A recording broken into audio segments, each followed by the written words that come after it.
Hello everybody, my name is Guillaume and this is my tele-arena walkthrough video number 1. Thank you for watching, and I want to say right from the get-go that I'm from Quebec, and yes I do speak French, but I wanted to make this video in English to reach out to a larger audience. Just wanted to get that out of the way, and so with that being said, let's begin. So about 25 years ago, I was playing this game, tele-arena, online using a dial-up connection, and that means I had to straight up exit the game and log out when someone in the house needed to use a phone. Yeah, so I was in high school and I probably thought that this game looked boring when my friend Chris first showed it to me, but just the fact that you could interact with all of the other players online, it was something new for me at that time, and in the end, well, turned out to be very immersive, but also very demanding, time consuming, and pretty unforgiving if you ended up getting killed, which you ultimately did anyway, or if anything, now that I think of it, maybe it wasn't all that good. Well, anyway. Now, this is my very first video, and it comes a long way. I tried many different things before I finally came up with this model, but one thing that made sense from the beginning is I would be covering everything about the game as I progress into it. So I'll basically talk about stuff while I'm doing it. Now, the gameplay footage is going to be recorded along with only the keystrokes sounds audio. Once this is done, I can start writing my voiceover, which I'll then record. And I'll be adding kind of what I call a dynamic map and various information about the ongoing gameplay on the right, as well as some arrows and occasionally even written information, little notes, screenshots, and so on. I'll make sure that what I'm adding on the screen is clearly distinguishable from the game itself, but keep in mind that all the game is dragged left, so anything displayed anywhere else, well, I put it there just for purposes of this video. Alright, so let's go ahead and jump right into it now. This is the introduction. You can pause the video if you want to read it. Now in the brief summary, tele-arena is a text-based multiplayer online RPG that was developed in the 90s for the major BBS system.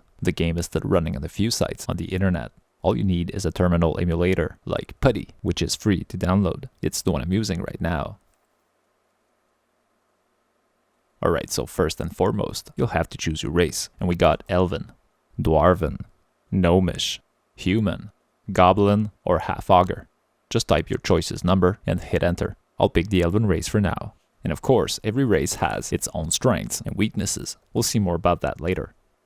Now, the next few choices you'll have to make have no influence on the gameplay itself, but there's your skin color, your eye color, your hair color, your hairstyle, and your hair length, but it doesn't really matter. It's only going to change your own description when the other players look at you. But then you get to choose a class for your character, and for now I'll go with number 3, Acolyte, and the game begins.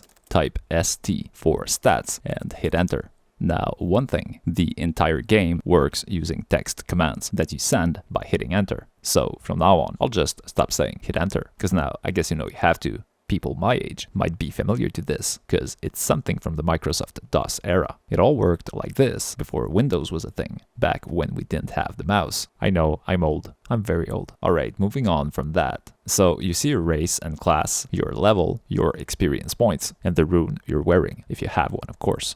I'll explain everything about the runes later, and about the other classes too. To see what you're carrying, type I for inventory. Now in the center you see your intellect, knowledge, physique, stamina, agility, and charisma. And well, except for charisma, those are the stats that are going to have an influence on your gameplay experience. They're either going to make it fun or frustrating. As a spellcaster, like the Acolyte you see here, you have a spellbook. Type SP to see what spells it contains. So right at the beginning, you already have some stats to start with, but you don't have to keep them. You can reroll them until you're satisfied with what you get. And to do so, type reroll. And now you're going to see me rerolling this character's stats for a little while. So like I said, each race comes with different strengths and weaknesses, and each class comes with different abilities. Like for example, the Elven race has high intellect and knowledge, which spellcaster classes need. The Goblin race has a high agility, which the Rogue class would benefit from. And say the Half-Ogre race has high physique, which would make a very powerful warrior. Now, the maximum stats values that you can possibly roll for every race and class combination have been checked by fans of the game, and they made a chart with it, so that's something you can refer to when you're trying to get very good stats while re-rolling.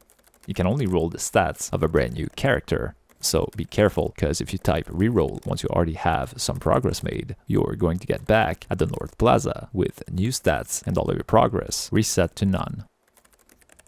Now I'm gonna cut a little part of the video here, and I'll be doing this from time to time, like if I'm just grinding experience or anything not too relevant. Removed parts will be indicated with this icon showing for 2 seconds, and I'll tell you about how long and what's been removed, but right now I just removed rerolling. Now one last thing about rerolling: if you'd like to start over and make different choices on character's creation, type suicide, and be careful, this command will work anytime, even when you get high level in the game, and you're not going to be asked, "Are you sure?" No. In fact, back then, once you did that, or if you just got killed, it was over for your character, unless you had a soul stone, which I'll talk about later. But in this modified version of the game, you get the option called resurrect old character when you go back in the game from the menu, so you're kinda safe, but still, you will lose like 10% of your experience points, all your items, including your weapon and armor, and half the gold you had into your account in the vaults. But now it chose number 2, create new character, and the game starts over from the beginning.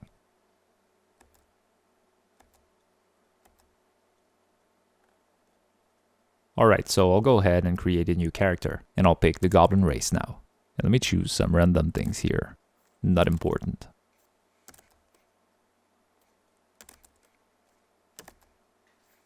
And I'll choose the Acolyte class again. Now, when I reroll, you may notice that the stats values that I get are not quite the same. Physique, stamina, and agility for a goblin will go higher, while the intellect and knowledge won't go as high as it went with the elven race. In any case, take a look at the maximum stats chart to know what you can expect when rerolling. And that's it for character's creation procedure. So I stopped rerolling this one, and I logged on another account with which I previously created a near-perfect goblin warrior. Now, just a few things about the game. Tele-arena kind of works like a board game, where you would move your pawn or your character on squares. So I'll refer to locations on the map or in the world by saying squares. I know some people call them rooms, but anyway. So you're going to move in the game's world using all 8 cardinal points for directions, as well as going up and down. But unlike a board game where you see your pawn and all the squares on the board, here you don't see the map per se. No, in this game, you only see the squares that you move to when you do move, aside from being able to look at the squares next to where you are. But you don't have an overview on the map, just like when you're playing a board game. And because it's a text-based game, squares consist of 3 lines of basic information, sometimes 4. So without graphics or even just a small in-game map in the corner of the screen, you basically need to keep track of where you are mentally while moving in the world. Of course, the first thing anyone would think of doing to make it easier is to draw the map, 1 square at a time on a piece of paper while exploring the world. Good idea. Yeah, well, obviously, it's already been done by players many years ago. You can find all the maps on the internet. Okay, let's move on. Now, I said earlier that the game works using text commands that you send by hitting enter. But one thing, hitting enter alone will refresh the square you're on, which means it will rewrite at the bottom of the screen. And then moving in any direction will result in the game writing the square you just moved to. So basically, everything happening gets written at the bottom of the screen. And the game just keeps scrolling down with every new text output. That's just how this game unfolds. See here, if you type L for look, you'll get a description of the area writing at the bottom. And again, remember there is no in-game map, but in my videos I'll display the map and more on the right side of the screen. Now let's start moving. Type S to go south, you will see the square refresh, and now it says you're in the South Plaza. Type EX for exits to get the directions you can go from where you are. All the maps I'm using come from one website called tele-arena Shrine. They've been made by various players over the years. In my videos, I used them as images on which I added a cursor showing where I am in real time. It's going to help you keep track of my movements in the world, and that's why I call it a dynamic map. When I'm playing, I'm always using printed maps, but eventually you get to know some of the areas by heart. You should always keep the maps ready though, just in case you get in danger and need help with directions to escape. Now I'm in the arena. The arena is the first place where you're going to fight, and you shouldn't look for a battle anywhere else while you're still at level 1, because, well, you're too fucking weak, and you're probably just going to die in the dungeon below the arena or in the mountains southwest of town. But as soon as you get to level 2, you can start thinking about exploring a little more.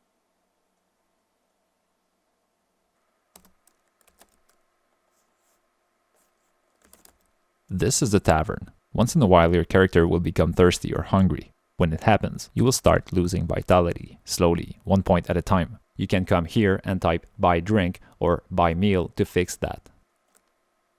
Type help anytime in the game for the list of all the help topics. Type help in the topic you need help for to get a list of commands related to this topic. This is what it looks like for the tavern, but you don't need to be anywhere specific to get help about any topic. You can play studs and bones in the tavern and win some gold if you're lucky.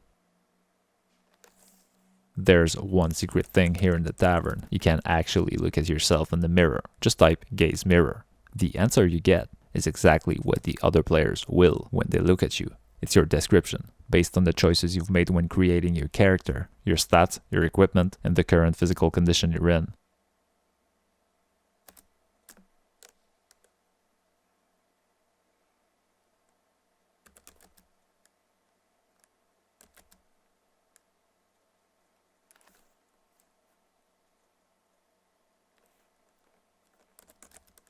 Type D to go down and you'll be in the dungeon entrance. If you type EX from here, you see you can go back up by typing U. You should also be able to go northeast, but the locked stone door prevents your exit in that direction, so we need to find the key. Also, there is still light here inside the dungeon entrance, but if you go any farther in the dungeon, you will need a torch or a glowstone to be able to see something. Otherwise, you get the answer, it's too dark to see, instead of getting the actual square, you know, the usual 3 lines of information when you move or hit enter. But still, you're really moving anyway. You'll get the same answer if you type the exits command or the look command. And I think you can still fight in the dark, but only if you get attacked first though. I will have to check that. So, in the arena, type RI space G. An opponent will enter the arena and the battle begins. Right now, it's a cave bear.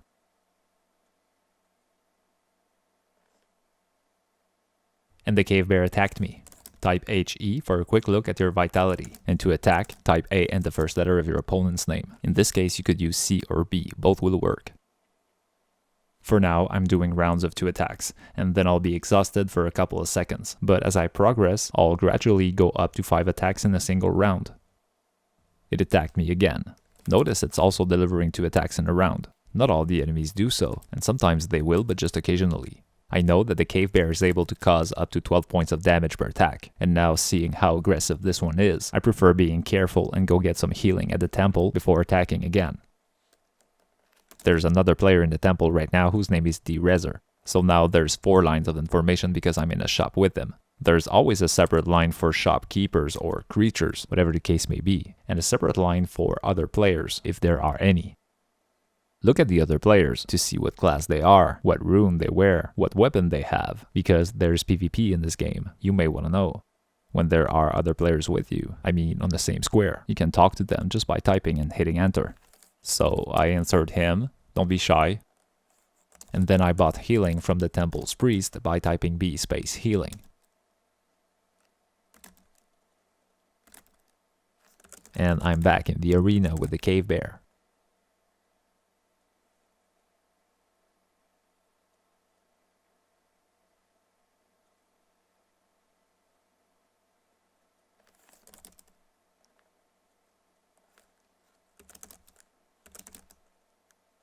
Type EP for a quick look at your experience points. When you reach the next level's required points, you can level up. I need 1125 points for level 2.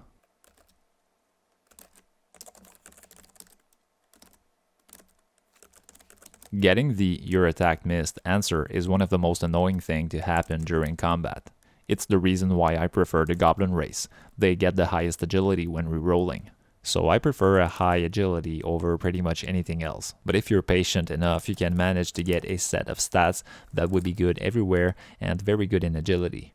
Well, I'm definitely having a hard time with this cave bear. It just almost fucking killed me. Only got 8 vitality points left, and now you see me trying to run for my life.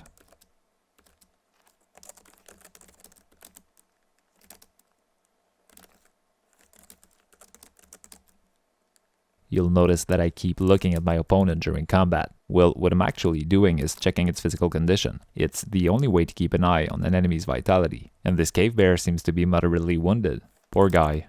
Here in the first Towns arena, the Cave Bear is the strongest opponent you will face. It's also the most lucrative in terms of experience points, but it's the most dangerous as well. It often hits 2 times in a round and can cause up to 12 damage points each time. That's 24, so when you got 15 or 20 vitality points left, you're technically in danger.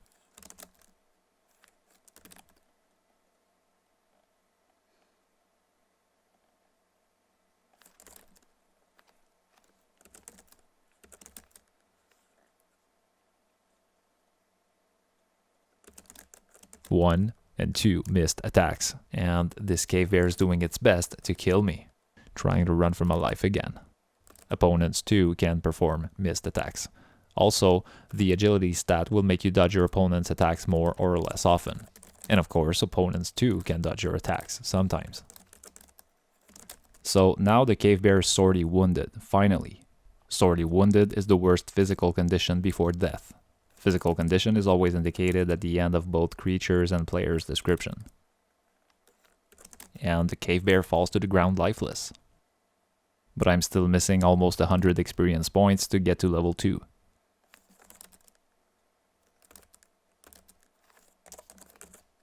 I was going to buy healing at the temple, but then I thought maybe I would show you something about your vitality.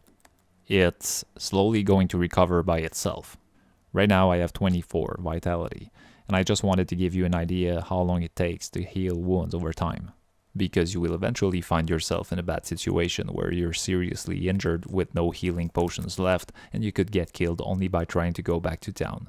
It may save your character's life to wait and recover a portion of your vitality, just enough to be able to go back to town safely. But if you wait too long though, you will eventually get thirsty or hungry, which will ruin the effect of your natural healing if you don't have the water or food you would need. So this is really a measure of last resort, to get you out of a critical situation. And I mean, I only gained 3 vitality points in about 45 seconds. But anyway, I just wanted to show you that, and then I bought healing. Type help exp1 to see a chart of required experience points for levels 2 to 15 for every classes. So I started a game, went straight to the arena to battle, and managed to gather almost the experience required for level 2. I was lucky to get a Cave Bear right away, which at level 1 is the one you're waiting for in the arena, because it gives more experience points. But I did it with my default weapon and armor, a dagger and a cloak. Type ls-I for the list of items sold in the shop you're in. I'm in the weapon shop, so here's the list of weapons sold here. To buy an item in the shop, type B space and the item's name, or the first letters of its name. Weapons, armors, and some items have different minimum player's level requirements. For now, the best weapon I could buy was a war hammer. When you buy a weapon or an armor, it goes into your inventory. You're not automatically equipped with it. As long as it's in your inventory, you can give it to another player or sell it in the appropriate shop, but you're not going to be using it. To equip with it, type EQ and the first letter or the first few letters of the weapon or armor's name. And then when you check your stats again, you will see you have it equipped. The dagger is the default weapon. Any other weapon will simply replace it.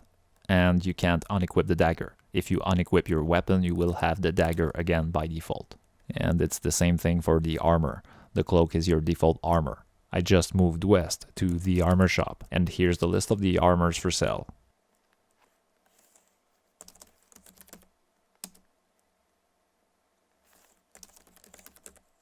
The best armor I could get for now was robes.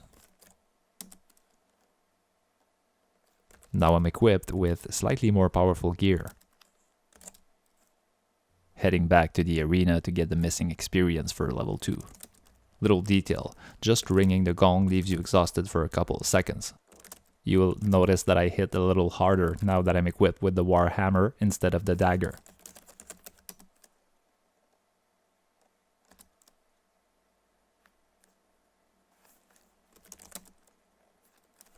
There aren't that many different enemies to battle against in the arena, but the imp is one of the weakest ones.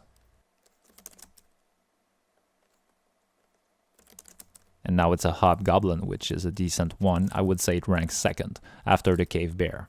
It's just as strong as the Cave Bear, but it only hits 1 time per round, and this makes it less dangerous. And finally, it's almost as lucrative as the cave bear in terms of experience points, so I like it a lot. One thing about animals in this game, as opposed to most of the other enemies which are mythical creatures, the animals in this game never drop any gold when they fall in battle. And I think I find it makes sense.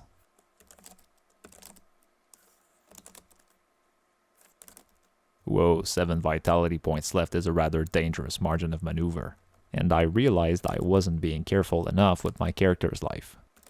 So I went to get healing in the temple, and then headed to the magic shop for a few healing potions.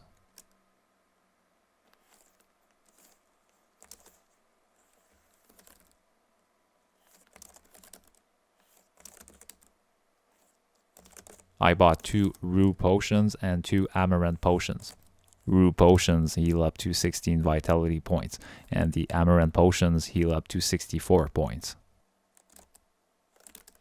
I never knew the exact numbers until recently.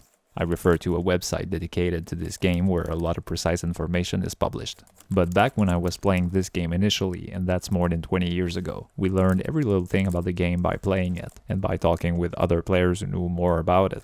There were maps that we could download, but often they were incomplete or inaccurate. These maps were made by other players who discovered the world of tele-arena one square at a time, and that's probably why there were mistakes. But I suspect that the author, Sean Farrell, gave a lot of information at a certain point and probably released some maps because there are areas where things get very complicated. It's hard to conceive that some players figured everything out by themselves. It's also important to say that the game actually evolved, because the author kept working on it for years and he released many versions of it, always making it bigger.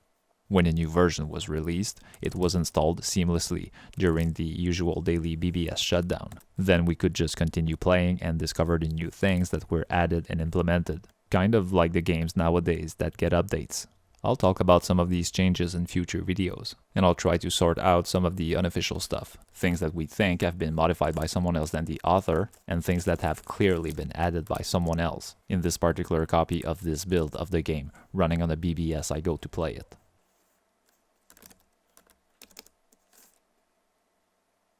I'm almost done with this first video. I just want to show you one last thing, and it's going to take place in the guild hall where you can buy training, buy promotion, and buy spells. I'll explain everything about the promotion in another video, but for now I'm ready to go ahead and buy training to level up. And when I go to the guild hall to level up, I always take a look at my stats right before and try to memorize them, because the process of leveling up in this game involves a chance to make one of your stats raise by 1. And if it does, I want to be able to notice it. So type B space training to buy the training session, which will make your level go up by 1. Of course, that's if you have the required experience points to reach the next level. And then I check my stats again. And no, I didn't get a stat raise this time. But notice my level now indicates 2, and the vitality went up from 34 points to 60. And now that I've reached level 2, I think it's the right time to take a little break. So that's it for this tele-arena walkthrough video number 1. Hope you've enjoyed it, and I'll be working on a second one in which I'll start going a little faster. There was a lot to explain in this one, and the more I go forward in the game, the less things will be left to explain in details. Huge thanks to my #1 source of information, tele-arena Shrine website and its webmaster, who's been incredibly available to answer my numerous questions to the best of his knowledge. Thanks a lot, you're awesome. And finally, thanks to everyone for watching. Please like, subscribe, and stay tuned for future videos on tele-arena. Thank you and have a good day.